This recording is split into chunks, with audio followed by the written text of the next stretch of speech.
On arrive à attraper Joël Dicker juste avant un de ces plateaux ici. Bonjour Joël. Bonjour Daniel. Il y a 6 ans déjà. Hein. Grâce à vous.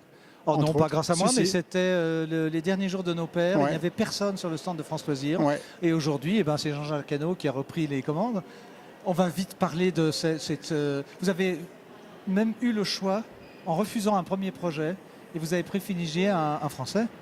Oui, il y a eu beaucoup de projets et en fait Bernard Defallois Ouais. voulait que celui qui prenne ce projet en main soit quelqu'un de passionné.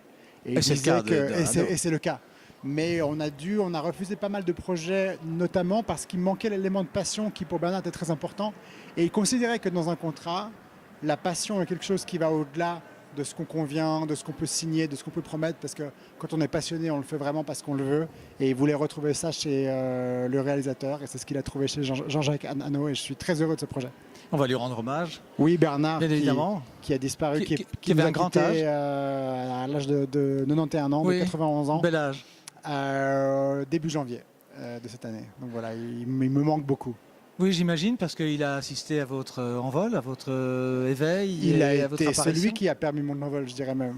Que vous avez même terminé à toute vitesse l'affaire Harry Kébert, parce qu'il fallait que ça sorte. Non, il était fini. Il est paru à toute vitesse parce que justement Bernard, vous le disiez, les derniers jours de nos pères étaient parus en janvier. Oui. Harry Kébert était quasiment prêt parce que les derniers jours de nos pères avaient mis 3 ans pour trouver un éditeur. Et tout d'un coup, Bernard a dit non, mais Harry Kébert, pardon, il faut le faire immédiatement, très important. Moi, je dis mais non, mais c'est trop rapide. Non, il faut le faire tout de suite. Et il m'a dit, ce n'est ni l'auteur ni l'éditeur qui décide de quand un livre paraît, c'est le livre qui décide lui-même de quand il paraît.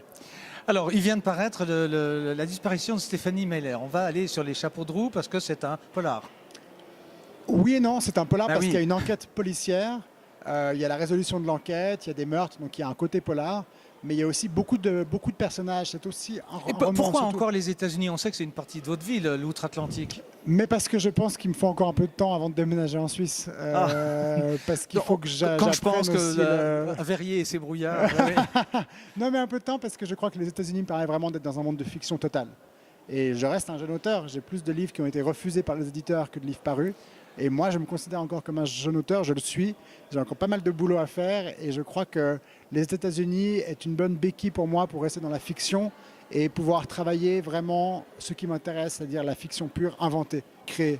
La leçon de votre dernier roman, c'est que la vérité, c'est presque un cold case, mais avec la vérité qu'on a sous les yeux depuis le début, et c'est pas du tout. Quand on montre la Lune avec le doigt, l'imbécile regarde le doigt, et on regarde tous le doigt, nous évidemment, plutôt que de regarder la Lune. C'est vrai. On ne peut pas le dévoiler parce que c'est vraiment très bien. C'est la résolution des flics qui n'ont pas résolu une affaire et puis l'affaire revient 10 ans 20 plus tard. ans après. 20 ans Ouais. après, pardon. 94, je ne sais pas 2014, compter. mais c'est pas grave, 2014. moi non plus. Vous non plus. Le fait d'être le Golden Boy, ça veut dire que vous avez ceux qui vous aiment et qui vous suivent, c'est notre cas, et puis ceux qui trouvent à chaque fois une occasion de dire il y avait une coquille dans le dernier, etc. C'est des empêcheurs de tourner en rond, c'est normal? Oui, c'est normal. D'abord, on a le droit d'aimer et de pas aimer. Hein. C'est important aussi de dire ce qu'on pense. C'est important d'aimer, c'est important de ne pas aimer. Pour les critiques, pour les lecteurs aussi. C'est important de se constituer, ses auteurs, ses livres, de savoir ce qu'on aime, ce qu'on n'aime pas. Et moi, c'est ce qui me plaît beaucoup maintenant. Maintenant que j'ai 4 romans parus, j'ai des lecteurs qui viennent et il y a une vraie discussion. Il y a une vraie discussion sur les livres, ce qu'ils aiment, ce qu'ils ont préféré, ce qu'ils ont moins aimé. Et moi, ça me passionne. Donc c'est important. C'est important. Comme le journal des Baltimore qui pourrait passer en demi-teinte. Moi, je trouvais que la morale était belle. Hein. C'est les petits qui relèvent la tête alors que les gros, il leur arrive des bricoles. Oui.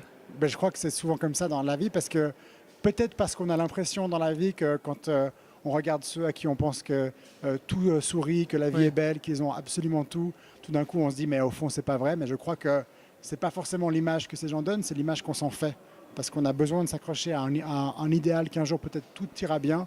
Mais je crois que qui qu'on soit, où qu'on aille, quel que soit notre parcours de vie, à l'intérieur de nous, il y a ces failles, il y a ces difficultés. Et on est tous égaux face à soi-même.